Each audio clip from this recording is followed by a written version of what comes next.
Consider for a moment the weight of the device in your pocket. Not its physical mass, but the invisible gravity it exerts on your attention, your time, your very consciousness. Right now, as you watch this, your phone sits within arm's reach, perhaps closer. It's been there for every meal, every conversation, every moment of solitude you've experienced in recent memory. But what if it wasn't? What if for 7 consecutive days you placed that device in a drawer and walked away? No texts. No social media.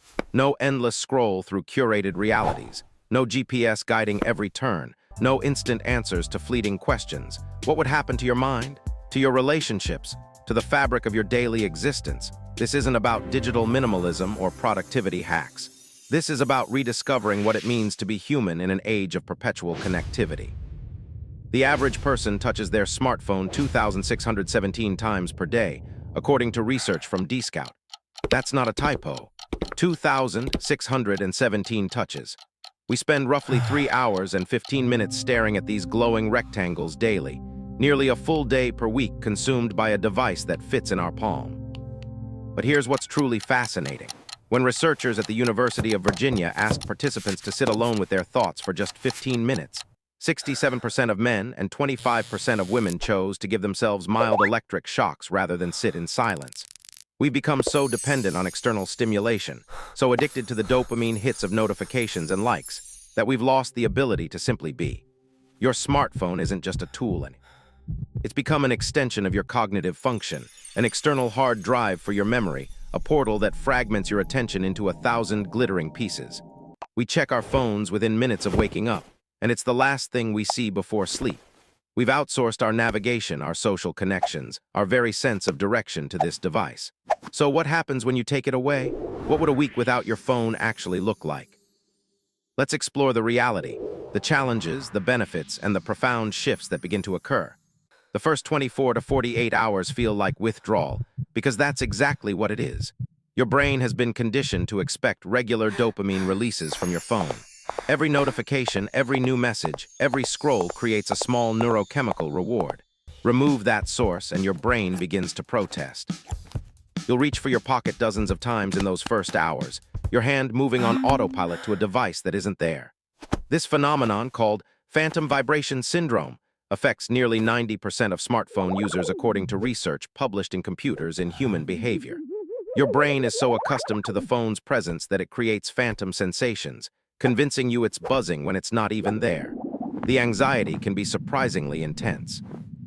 FOMO, fear of missing out, manifests as a low-level background hum of worry. What messages are you missing? What's happening in the group chat? Did someone tag you in something important? Your mind keeps returning to these questions like a tongue to a sore tooth. But something else happens too. Time begins to feel different, strangely elastic. Hours that used to vanish into social media scrolling now stretch out before you. You find yourself staring out windows, noticing details you haven't seen in years. The way light moves across a wall, the sound of wind in trees, the texture of actual boredom, not the restless, anxious kind that drives you to your phone, but the spacious, almost meditative kind that humanity experienced for millennia. Your sleep might actually improve almost immediately. Without blue light suppressing melatonin production in the evening, your circadian rhythm begins to normalize. You fall asleep faster, sleep more deeply. By week 1, something remarkable starts to happen. The constant mental chatter begins to quiet down. That voice in your head saying, "I should check my phone," grows fainter. Your attention span, fragmented by years of context switching between apps, starts to knit itself back together. You pick up a book and realize you've read for 30 minutes without once feeling the urge to check something. This isn't willpower. Your brain is literally rewiring itself. Research from the University of California, Irvine found that it takes an average of 23 minutes to fully return to a task after an interruption. Without your phone constantly interrupting, your cognitive capacity expands. Conversations become different. Eye contact increases. When someone speaks, you actually listen instead of half listening while mentally composing a text to someone else. This isn't a small change, it's profound. Human connection requires presence, and presence requires the absence of divided attention. Your relationships begin to feel more substantial, more real. You rediscover old skills. Navigation without GPS means actually paying attention to your surroundings, building mental maps, asking strangers for directions, human interactions that would never happen otherwise. You remember phone numbers again. You arrive early to meet friends because you can't text, running 5 minutes late. This forces a different kind of respect for time and commitments. The challenges are real, though. Coordinating plans becomes genuinely difficult. Professional communications can suffer. There's legitimate utility in smartphone technology that you'll miss. Banking, emergency communication, photography, these losses are tangible, but so are the gains. The question becomes, what are you willing to trade for sustained attention and presence? Here's where it gets interesting. If you extend this experiment beyond a week, say 30 or 90 days, the changes become structural, not just behavioral. Your brain's gray matter actually increases in regions associated with attention control and emotional regulation. A study published in Neuroregulation found that meditation practitioners, people who regularly practice sustained attention, show increased cortical thickness in the prefrontal cortex. Going phone-free creates similar conditions for this kind of neural development. Your relationship with time fundamentally shifts. You stop experiencing life as a series of photographable moments to be shared and start experiencing it as just experience. That sunset isn't something to capture for Instagram. It's just a sunset, beautiful in its impermanence.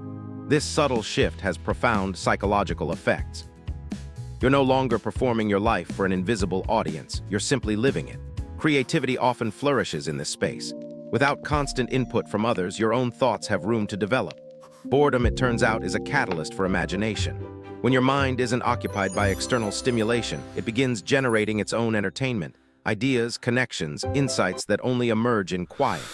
Productivity can increase dramatically, but not in the hustle culture sense. You become productive in deep, meaningful work, the kind that requires hours of uninterrupted focus, the kind that builds careers and creates genuine value. Research by Dr. Cal Newport suggests that the capacity for deep work is becoming increasingly rare and increasingly valuable in our distracted economy.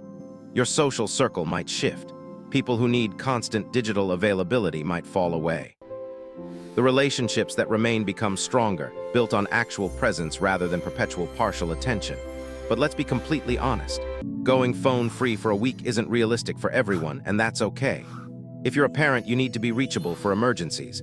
If your work depends on mobile communication, you can't simply disappear. If you have health conditions requiring monitoring apps, those aren't optional. The point isn't that everyone should abandon their phones. It's that most of us have lost the ability to choose when and how we engage with them. We've become reactive rather than intentional.